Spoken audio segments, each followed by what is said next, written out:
И в днескашния по-различен епизод ще разгледаме серията за трето място в НБЛ. Към момента на снимането на това видео финалите са 2-0 за отбора на Рилски спортист и днес от 7:15 започва матч номер 3, който ще бъде отразен съответно следващите 1 или 2 дена. Започваме с матч 1, където е очудваща, може би, победа на Спартак Плевен с 76-88 в Ботевград. Един матч, който, честно казано, не съм следял изобщо,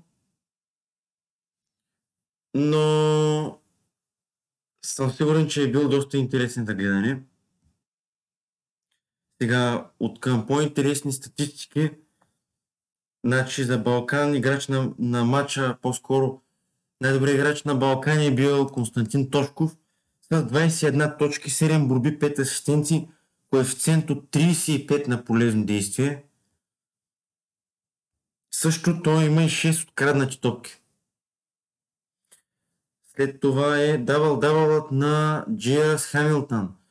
18 точки, 11 борби за него, коефициента му е само 14 обаче. Не е много ефективен. Хамилтън. И другият човек с доцифрен актив и добро представяне е Къртис Джонс, 13 точки, 4 борби за него.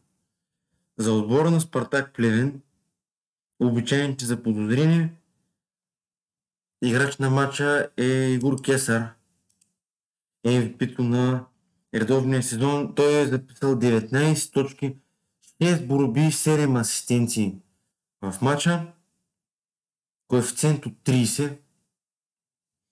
След това е Липичев, който има 18 точки, 9 борби и 2 асистенции, коефициент от 23. Добър матч за него. Милен Захариев с включване от вече като титуляр, 14 точки, 9 борби за него, коефициента му е 15.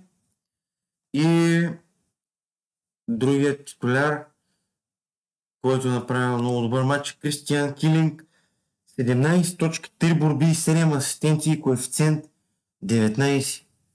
Много добро представяне за титулярите на отбора на Спартак. Заслужена победа в матч номер 1. Но след това идва матч номер 2, където е имало истинска драма, 98-100. Страхотна битка в залата на Плевен, нарича се Балкан строй. Сега матчът беше буквално се клатеше на везните на победата в крайната секунда. Имаше изпуснати наказателни.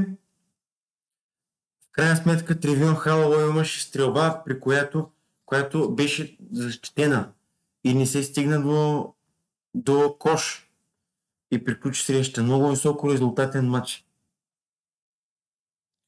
Сега за отбора на Спартак отново много силен Игор Кесар с неговите 20 точки, 3 борби, 2 асистенции. Ето го Игор Кесар.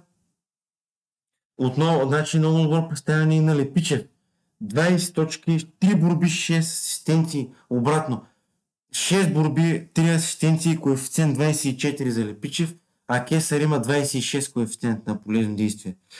Много добър мач на Милен Захариев с 12 точки, 11 борби, дабъл, 4 асистенции, коефициент от 22. Много силни просто са титулярите на Спартак, но не им е достигнало малко. Иначе Тревион Халауей с много силни последни минути, като в последните 6-7 минути той вкара 11 точки. Общо в матча той има 18 точки, 2 борби, 3 асистенции. И Кристиан Килинг с обичайните 18 точки, 3 борби, 3 асистенции за него. Така, за Балкан Ботевград, Хамилтън, още един дабъл, 17 точки, 12 борби, 3 асистенции, коефициент 23. Много силен, просто е състезател с номер 4 в тази серия. Така, Илян Пищиков, 22 точки, 3 борби, коефициента му е 19. И 20 точки за Константин Тошков. Много силен. 20 точки, 2 борби, 9 асистенции, коефициент 22. Обичайните да подозрими се справят добре и в матч номер 2. И накрая, обаче неочакваният играч е Георги Герганов, който стана играч на матча. Жокера от пейката с 19 точки, 4 борби, 3 асистенции, много ефективен, коефициент 27. Това беше за матч номер 2. Преминаваме към матч номер 3, решаващият. Знаете, че който направи 2 победи, взима срещата.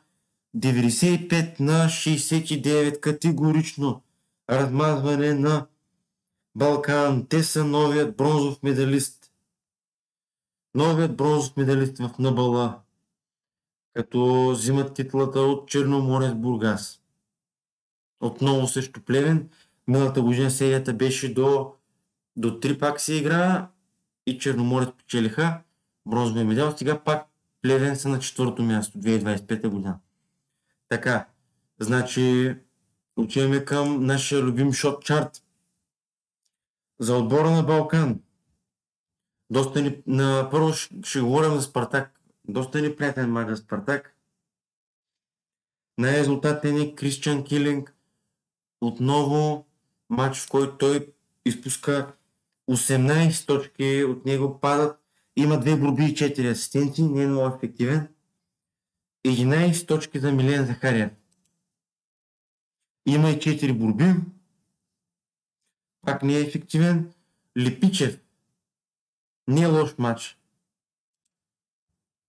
14 точки, 4 борби. Не е лош матч, но може и повече. Игор Кесар.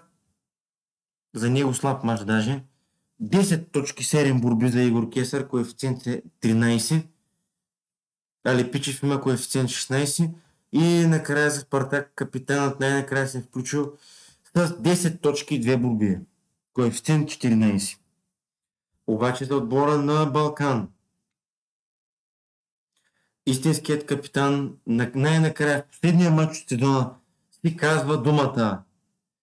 Николай Грозев, Попрякор Бананат. 25 точки, 9 борби, 2 асистенции, коефициент на полезно действие 35. Това, ако не се лъжа, му е най-силният матч в кариерата. Има и 3 откраднати топки. Абсолютно най-силният матч в кариерата. 35 коефициент на полезно действие. Най-резултатен матч като резултатност за Хамилтън. Джейрас, който е 4-ти номер, и има 26 точки, 7 борби. Но сравнително не е ефективен. Така, що се отнася за другите играчи, Илян Пищиков с 15 точки, 3 борби и 6 асистенции. Доста раздава се той. И другите е Георги Герганов с доста интересен матч. Да, той има само 3 точки, но има 6 борби и 10 асистенции. Коефициент 15. Той човек просто е решил да раздава топката и да организира атаки в този матч. И му се е получил наистина. Балкан спечелиха като отбор с 95 на 69 и заслужено стават новият бронзов медалист на Национална баскетболна лига. Скоро ще продължим вече с тежката категория. Финалите на НБЛ има доста напрежение покрай тях. Така че ще видим развитието им днес в матч номер 3. Надявам се да има 4-ти и 5-ти матч. Дано. И това беше от мен. Пожелавам ви приятно гледане на матча. Виждате от 7:15 по Max Sport 2. Благодаря ви. Чао.